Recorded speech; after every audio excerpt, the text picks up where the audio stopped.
All right, welcome back. Yes, as you've seen there, we're joined by His Excellency Akeredolu, SAN, Governor of Ondo State and Chairman of Southern Governors Forum. Good morning, Your Excellency. Thank you for joining us today on the program.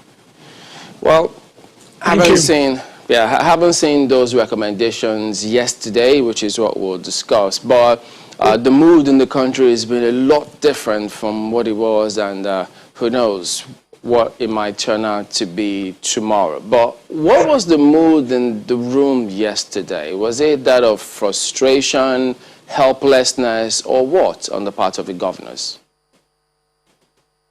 Well, because there's a delay. I hope you are hearing me. Let me say this. Let me say this and at least correct this almost immediately. We meet as governors of our respective state, and one person for now coordinates. We have not chosen a chairman in particular, so I need to correct that impression that chairman. No. I coordinated the meeting, not necessarily as chairman, but because my colleagues considered that I coordinate the meeting. So I just want to correct that.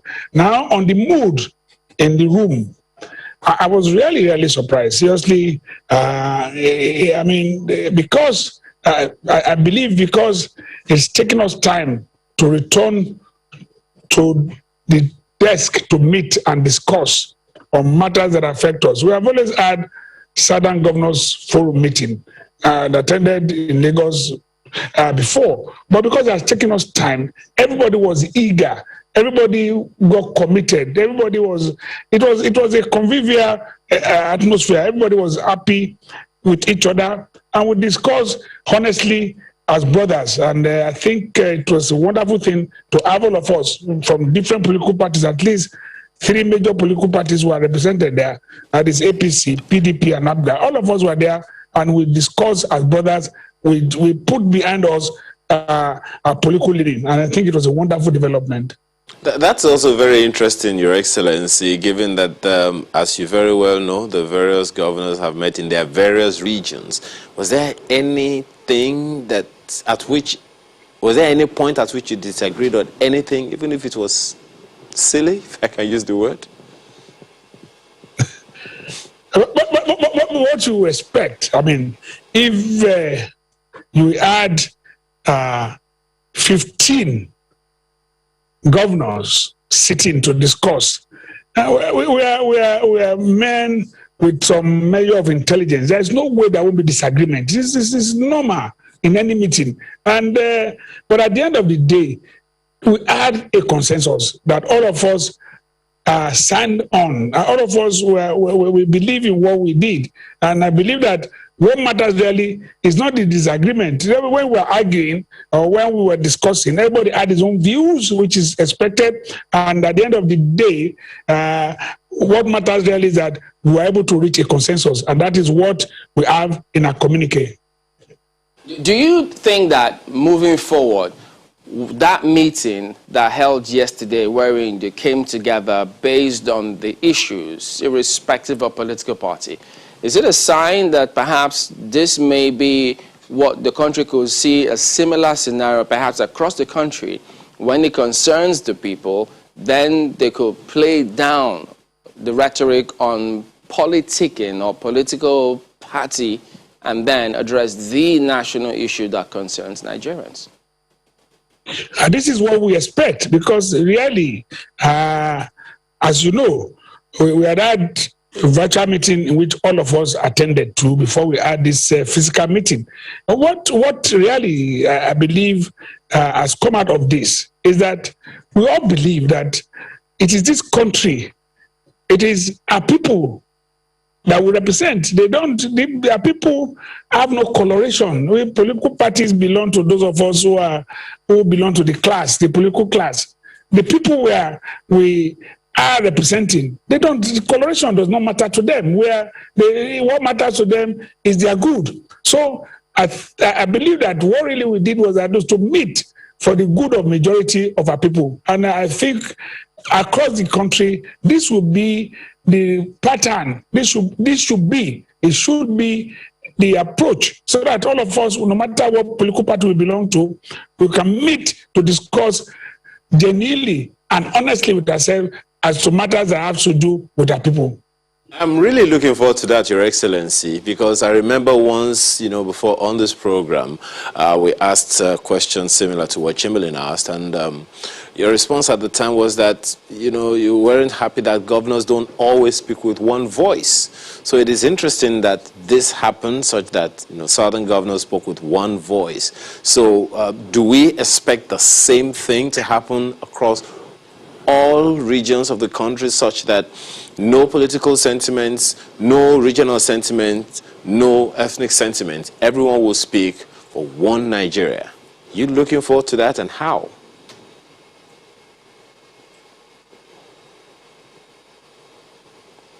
Oh dear. I remember that to happen. You heard his word. He said, first he said, we will happen, then should happen. Okay, well, His Excellency is back now. Yes, so Your Excellency, apologies, we lost the connection for a bit. I said it's interesting that you say that you're expecting that all governors will speak with one voice eventually, because I remember once before on this program when we asked you about the possibility of that oneness among all governors in Nigeria, especially at the Nigerian Governors Forum level, you said you weren't happy that all governors don't always speak with one voice. So in this new spirit of what you talk about now, how do you see it happening that all governors, all across the 36 states of Nigeria, will dump political interests or sentiments, ethnic sentiments, regional sentiments, and prioritize the Nigerian region?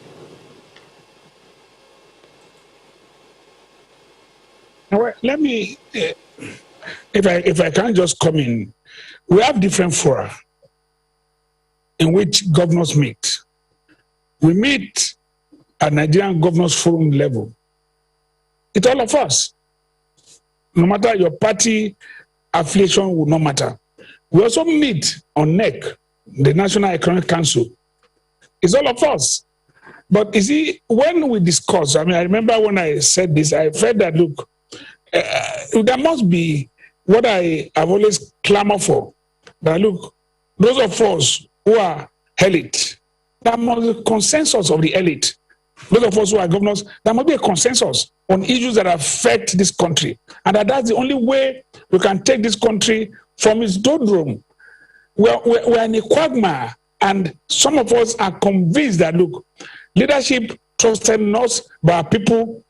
This demand that we all come together to work in the interest of our people. And I believe that, yes, in the North, we have the Northern Governors Forum. They meet. Yes, we have always had here the Southwest Governors Forum. We had the South-South Governors Forum. We had the Southeast Governors Forum. But we felt that, look, let us coalesce. There will still be other meetings of other regions. But together, we can have a common voice. And I believe that we had the Southern Governors Forum before now. But it's been inactive, and some of us have to more or less jumpstart it again so that we can start meeting and debating and discussing on matters that has to do generally with the country and not a region alone. So I believe that the prospects are there, that all of us, even all over the country, again, it can be representative. We can have Southern government representative meet with Northern government representative, all of us sit down to discuss issues and agree on the way forward. I think it's possible. That's not impossible. And I believe that we have started now.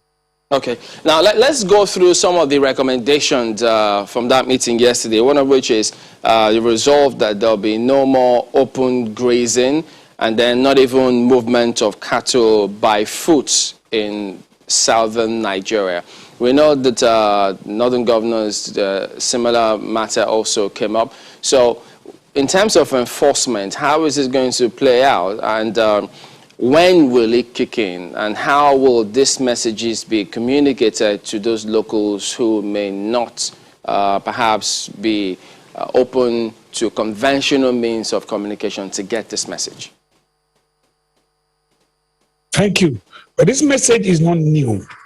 At the meeting, we all look at what has happened in our respective states. Most of the states have passed laws on open grazing. I mean, it was very clear. Virtually all of us have passed that law. And we felt that, look, we should put our imprimatur on it, that, look, this open grazing must stop. It's causing a lot of problem, particularly between the herders and the farmers. And whether we like it or not, time have changed, and it must change. We must now adopt what we have referred to there as modern system of animal husbandry. It cannot be by taking cows by foot from Kara Namoda to Port Harcourt. That cannot be. It cannot be in this day and age. This is where we stand. And luckily for us, I remember at the meeting we also referred to what Governor Ganduje of Kano said. It was clear. He himself is against open grazing. He says it does not augur well, and the herders are not also, they don't even benefit from it because there's no development. There is no, I mean, your children are not going to school. You are exposed to danger. Do we love these people? Do you love the herders? Do we love those who are involved in animal husbandry in this country? If we love them, there must be a change, and it has to be deliberate. And that's why we said the federal government must come in deliberately to assist these herders, and that where a state is prepared, a state that is willing to have ranches, the federal government should give money for ranches to be created so that the herders would not have to, this modern system of animal husbandry will be adopted. It will be ranches where you feed your farmers in feedlots, and they will get bigger. People will come. We say, look, we are prepared. Lagos don't have much of a problem with herders, but they are the largest consumer of cows in this country. Over 60% of cows are eaten in Lagos. So it comes right from Ogun. They come haul it. We said, keep them in Kano, keep them in Niger State, where you have a lot of land.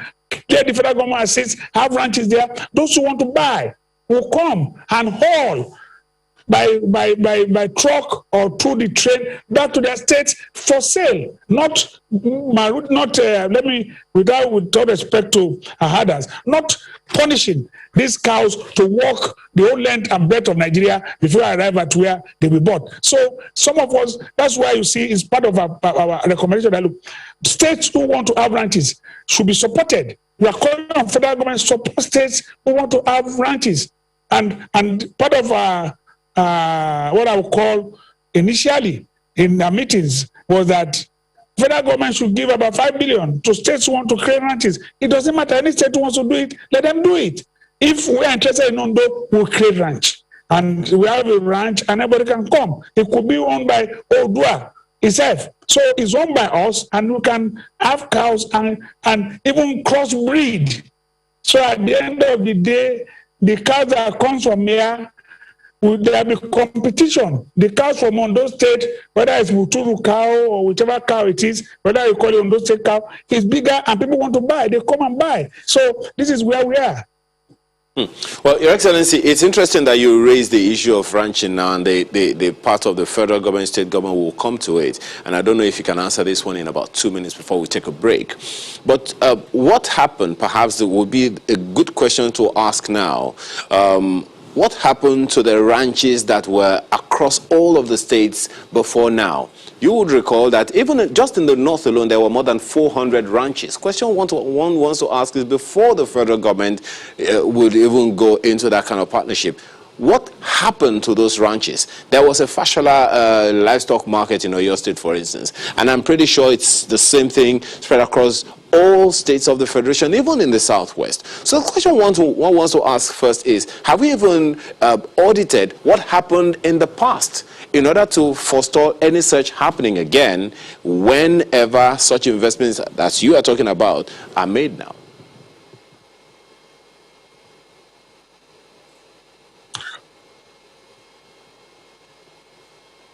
Fair enough. I hope I'm still with you because I didn't hear the latter part of your question. But if I can at least assume I had the earlier part, I can just draw it as to say the question really is about what happened to ranches that we had before. Yes. It's a very important question. They were abandoned. That is it. Nothing else happened. We had ranches in Ondo State. We had in Auga. So they were abandoned. And one or two other places. I remember one of the reasons why we had problem with one of the ranches we had in Ondo State, in Akunu, or that because it belonged to Western region and it was taken to be part of assets that was transferred to Odua. And Odua never bothered about it. So the place was abandoned. But as I said, we'll get Odua back. If they say it belongs to them, fair enough, come. Let's get money from federal government, open the ranch and operate it properly. And if they say they don't, then it's a land. We'll take the place back.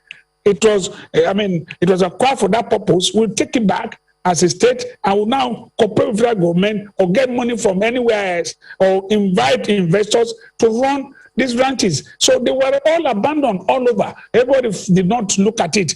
We would have gotten to this state now where we have this problem, this gargantuan problem that we're trying to solve. So if ranches have been maintained and developed, so for now, I think it's better for us to go back to it and develop it. Well, it was all abandoned on previous governments. All right, Your Excellency, we'll go to break, but when we return, we'll look at several other parts of the recommendation. Please join us again.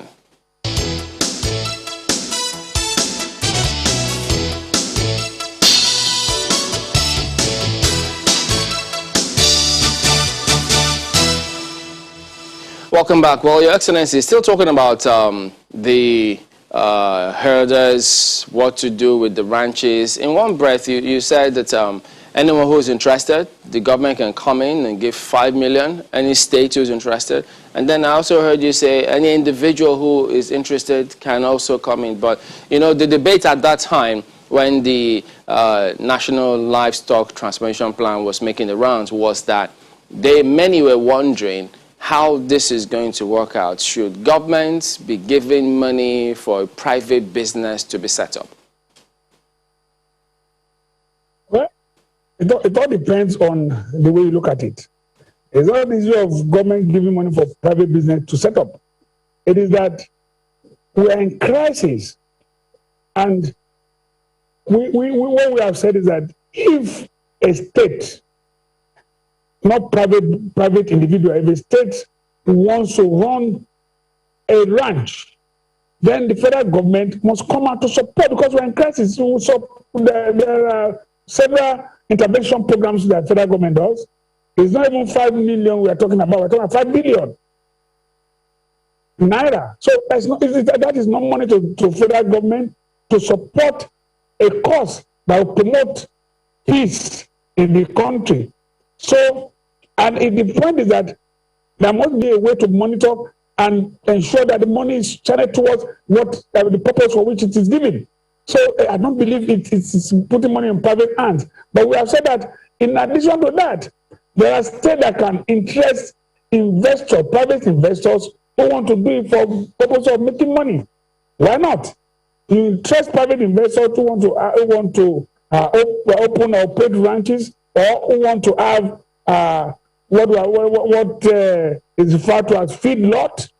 It is possible for you to have feed lots, but it's not. That means it's not as big as a ranch.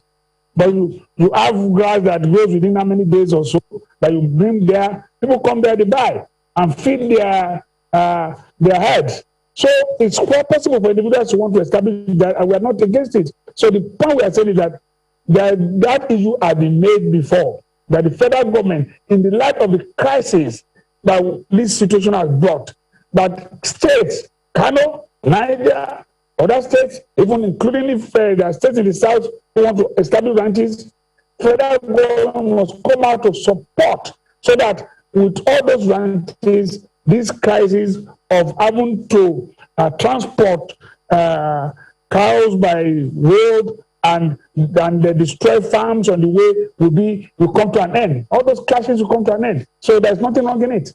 All right, because we're just looking at precedents, because what was the guarantee that who knows what may come up tomorrow, and a different group will now perhaps say, well, we're equally in crisis now, so government should also support this if they did it before. And this kind of script has happened before. It happens, but the point is that the government will assess every situation. Every situation will not have the same treatment. If you claim, for instance, oh, I have a problem with this, if it's not clear that there's a problem that is endangering the security of the nation, why must the federal government come into it? The federal government is interested in this. That's why you have the National Livestock Program. So the federal government is interested in it. Everybody is interested in it. We know this is a large-scale crisis that has led to insecurity in the country. The federal government must take interest. Anybody can come up. When we had, with all respect to our brothers, when we had the problem in the South, federal government came into it. So what stops it? There's nothing stopping it. The problem is getting to a stage in which the need for federal government and state government to come together and find solution to it. And all agree that no open grazing, all of us come to agree, let us have ranches and because of the paucity of funds, federal government come up to support establishment of ranches all across the states for those who want to do it. There's nothing wrong in it. Your Excellency, part of the recommendation of the federal government concerning this National Livestock Transformation Plan that you're talking about is that the states ought to set up what they call a State Livestock Transformation Office. You know, that's perhaps after allocating lands for the grazing. You know, at the initial stage when this issue was, you know, raised of having grazing or reserves or ranches in different parts of the country, part of the recommendation was that the states themselves ought to make those lands available. And because that National Livestock Transmission Plan, clearly from the federal government's angle, at least from documents available from the Office of the Vice President, cannot be done without the states.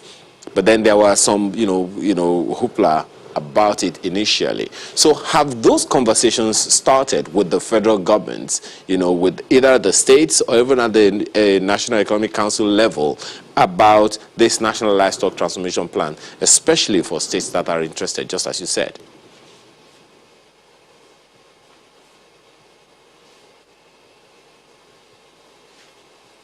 If you are hearing me, I add your question to some extent, but I believe that you are right. When this program, the issue came up, there was let us follow the sequence. The Office of the Vice President was in charge, was through the National Economic Council that will establish this National Livestock Program, Transformation Program, NLTP. Now, along the line, the Ministry of Agric hijacked it and came up with what they call RUGA. And RUGA led to this hoopla, which you mentioned. People reacted and felt that, oh, it was an attempt to give land to Fulanis or to herders, and that will not cede our land to them. That is what led to the problem. The concept of the National Livestock Transformation Program is different. And yes, there should be offices in state, why not? And at the end of the day, to have a balance so that our people will know is that, look, okay, it will be limited to states who want to establish ranches. If you don't want, nobody is going to force you. So, when you want to buy or would want to buy meat, you want to buy cow meat, you go to another state to buy and bring it to your state. There's nothing wrong.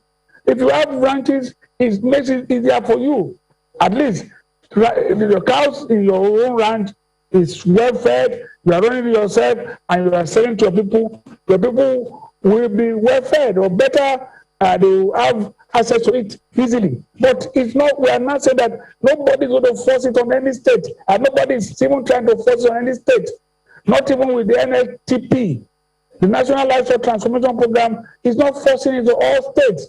The issue is that that's why we stress it there. All states interested should be assisted for the federal government to establish ranches. Kano has said they have enough land for ranches for all the cows in Nigeria.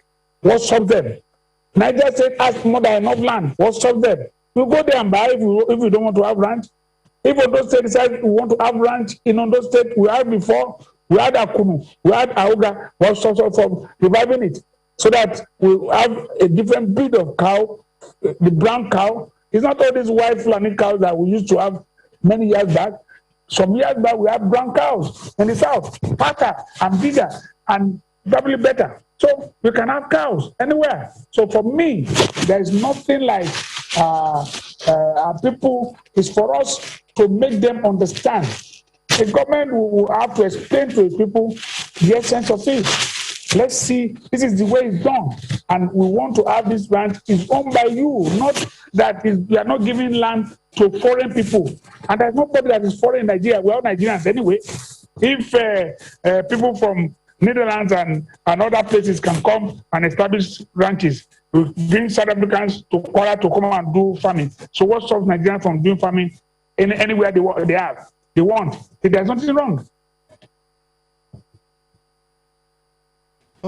Let me quickly, bring this in here. Yes, there seemed an urgency with the meeting which the southern governors, held yesterday. There was an urgency with the meeting, and there was also an urgency in the manner in which the communique was delivered afterwards. I want to look at the first item on that communique, which is that they affirmed that the peoples of southern Nigeria remain committed to the unity of Nigeria on the basis of justice, fairness, equity, and oneness, and peaceful coexistence. Is there a reason why that particular line had to be the starter of the communique, on the basis of justice, fairness, equity, and oneness? Do you perceive, and it would seem that, you go on to enunciate the fact that it would seem that justice has been missing so far? Well, I mean, it all depends on your own interpretation, and I think people are free to give whatever interpretation they want to that first resolution there. But it's clear. I don't see why we want to read any meaning to it other than what it carries. What we have stated there is constitutional provision. We want a Nigeria where there is justice. We want a Nigeria where there is fairness. All of us know that in Nigeria we must have equity and oneness, and that the only way we can enjoy this country is to have peaceful coexistence. There's nothing so special about it, but it's for also stresses that the only way all of us can live together is that there must be justice. If there's injustice anywhere, then everybody is injustice to everybody. If we don't treat ourselves fairly, we are looking for trouble. So all of us believe that, look, whatever it is that we have done, if it's not been done to be fair to others, can we say it's fair to the next person? Can we say there's equity in what we did? If we have done anything that is not that, we are saying search our conscience again. There must be introspection. This is to address the future and call on us for for introspection. If there are things we have done that are wrong, let us correct it. That's why we have said this.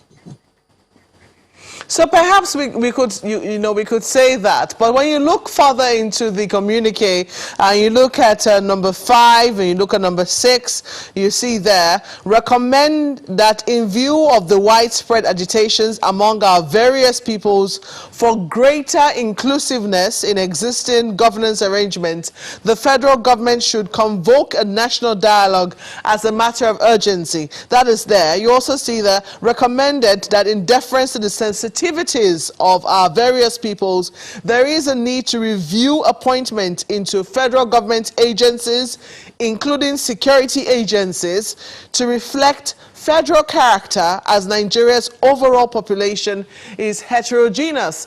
I mean, these lines are something that has been on for a while now, especially in the advent of this government, or with the advent of this government, that nepotism and federal character has not been very well reflected in appointment. Is that, I mean, that definitely is the feeling of Southern governors as captured in this communique, isn't that correct? Well, I mean, as I said, everybody will give different interpretation to this communique. But the communique is clear. I mean, we are not running away from what we have said. What we have said, you have made reference to what I would call 4, 6, and 7 of our communique. It is true. We are saying that, look, we are saying that we must have full compliance with the provision of the Constitution of this country. The Constitution of this country says that the federal character must be respected. And a number of us at that meeting, because we took very close look at the agitation of our people, and we had to make sure that it's reflected in our communique. Most of our people are so agitated about this inclusiveness. Our people are agitated about some appointments that they believe does not reflect federal character. And that's why we have said in those 2 portions of the communique which you quoted, we are talking about what our people are saying. And we are elected by them, and we have to carry out whatever their feelings are. So we deliberated on the current agitation in the country, and we came to that conclusion that our people feel that it might not be only in the South. There are people probably in Middlebelt that might feel the same way, but we are sitting as Southern governors that, look, there must be inclusiveness. The most federal character must be respected in appointments. And if and as we said, that look at this, let's the federal government look again at the appointments they have made, in particular where you talk about security agencies, and at least review it to reflect federal character. We're not running away from that fact. It must be reflective. If it's not, and some of us believe that it's not there, so why not reflect federal character? It is for the people of this country.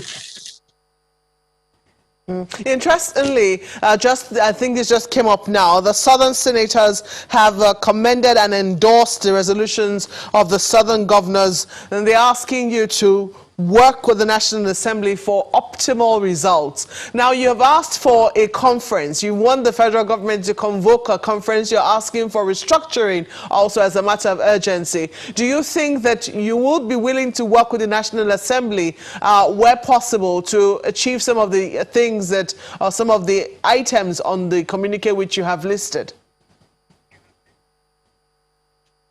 Let me, thank you. I must say that senators and members of the National Assembly, it's like as if they were pipped, or they probably were present at a meeting. No doubt, there's no way we do this without their cooperation, without us engaging each other. And the meeting is not here in the communique. So we discussed about this. We are going to summon a meeting with members of the National Assembly. This is clear. We are going to work with them in everything.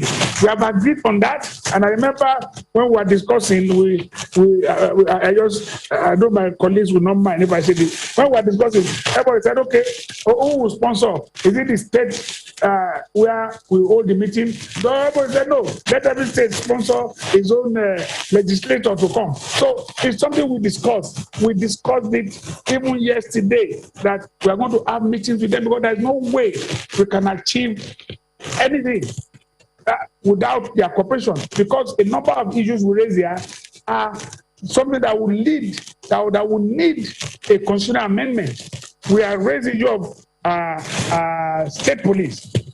Yes, there's no way it comes up. It's not by decree.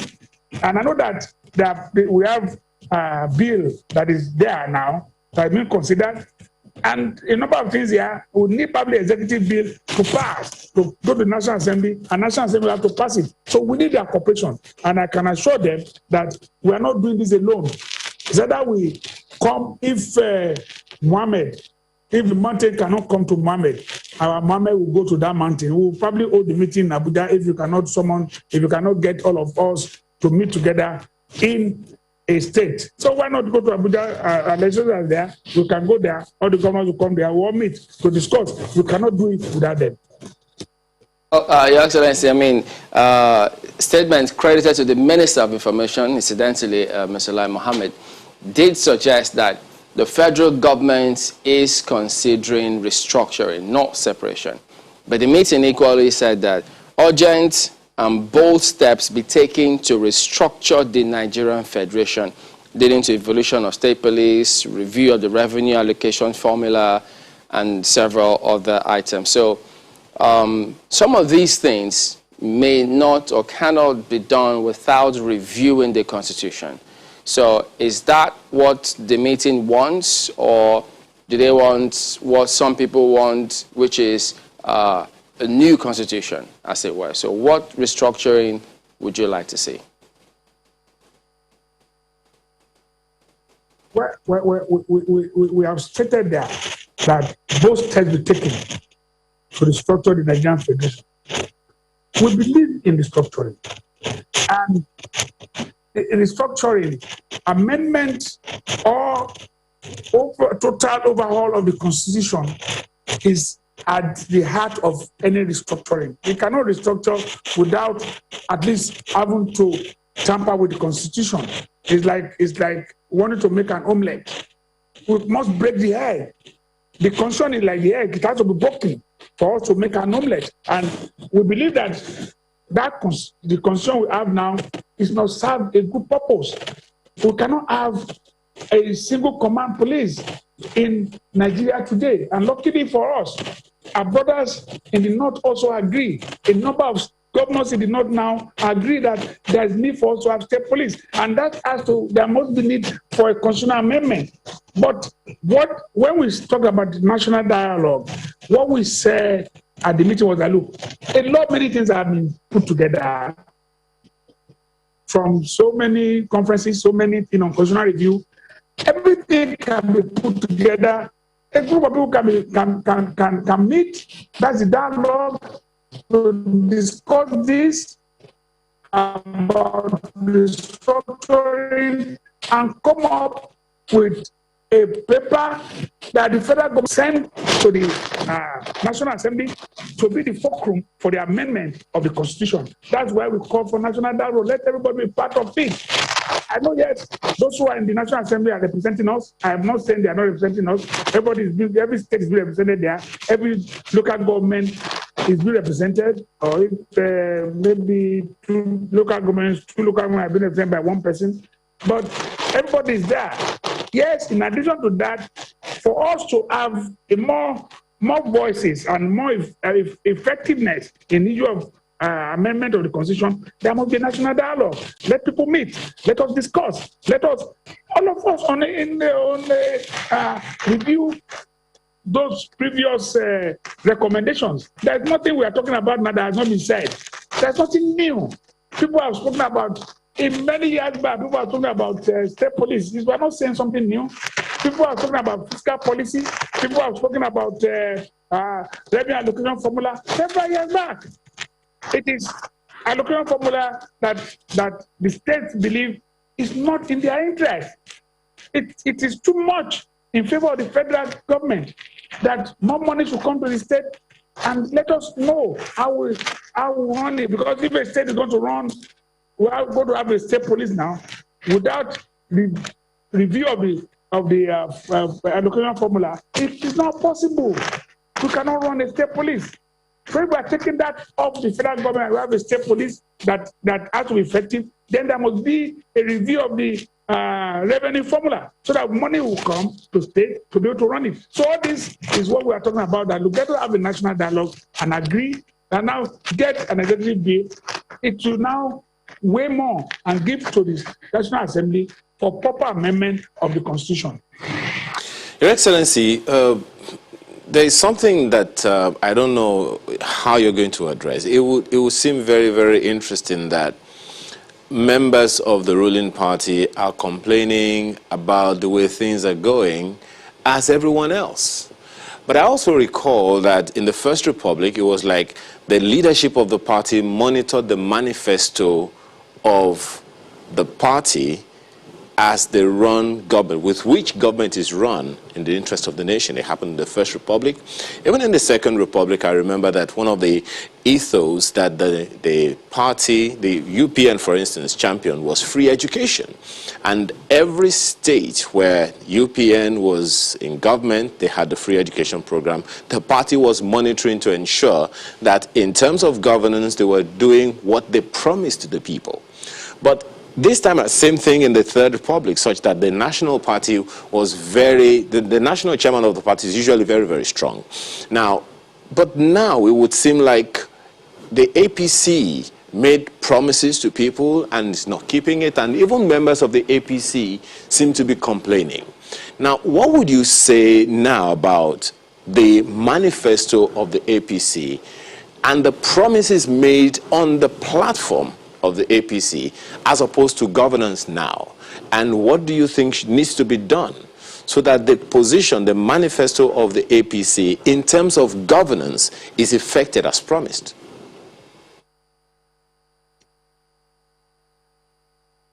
Okay, fair enough. If I can get you very well.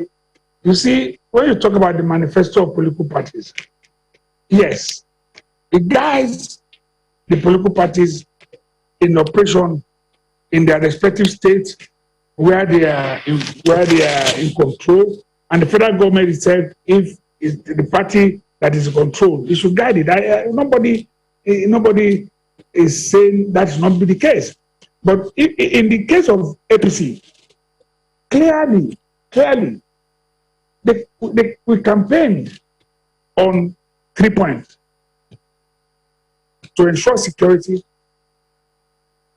One, whether we like it or not, there's widespread insecurity beyond what initially the party thought of. When we first came in the first time, we were confronting insecurity with everything we had. A large part of Nigeria was under several local governments in the northeast. Nobody who accesses was under a foreign troop. But today, those local governments, people are fear. That is the base. That was it. People are not fear, and we occupied those local governments. It might be that, look, seriously speaking, I must admit that as a party, maybe we never looked at or anticipated these other farmers' conflicts that will lead to it will cascade all over the country and become a major security challenge. That is why, because maybe what we were thinking about, not maybe, what we were thinking about is we had groups who are occupying so many places in the northeast, who would let them out. Whether they are, we call it insurgency, we call it banditry. But unfortunately, for us, it took a wider dimension in the sense that we have foreign troops, Itua and everything in the country now. So it will take us to have a rethink as to the approach. And that's why when we said, okay, we'll seek foreign assistance, because we're looking at it and look, we have fought. We have fought a good battle against them, but it appears that we have not won totally. So the government needs to do something. That will one point for which you campaign. We campaign on the issue of corruption. And I believe that, I'm not saying that we have done entirely too well, but no doubt, in our 6 years in government at the federal level, look at the number of people that have been convicted, no matter what class, governors, ex-governors, senators. The issue of corruption is there. We are tackling it. So I believe that the manifesto itself is part of our manifesto that we will restructure. And at the end of the day, yes, it has not been done. And I believe that, just like the Minister for Information said, their plans are afoot to restructure this country. But yes, it's coming a bit late, and we should take it seriously. And that is why the governors of the South have come out to say, let's take restructuring seriously. Yes, those of us who might not be all APC governors, but it supports the manifesto of APC that look to restructure. And that is part of what we are now pursuing.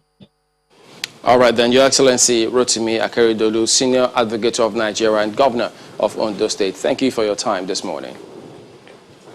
I thank you so much. I said that I want to beg you again not to address my His Excellency. I'm not His Excellency. Mr. Governor should be obviously.